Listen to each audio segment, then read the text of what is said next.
கும்மிருட்டின் குடல் கிழித்து குன்றில் ஏறும் பெண்ணோடியே கோபம் கொண்டு ஒப்பரிக்கும் காளியம்மா கண் சிவந்து பார்த்தால் போதும் கத்தி உழுந்து ஓவியத்தில் உன்னை பார்த்தால் அதே உன் உள்ளத்தை காட்டும் அம்மா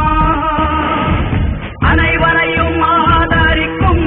தாயாகிய அன்னபூர்ணி அம்மா அன்புக்கும் பண்புக்கும் தான் நீயோர் அருள் வடிவாகும் அம்மா உந்தன் மொழிதானே மேலோரோதும் வேதம் உங்கள் செயல்தானே எதிலும் இங்கே தர்மம் பொறுத்திருந்தால் பூமி மாதா நீயே பங்கு நின்றால் தர்மம் காக்கும் தாயே நல்ல ஞாபகம் இருக்கட்டும் இது ஏன் சமஸ்தானம் ஜக்கம்மா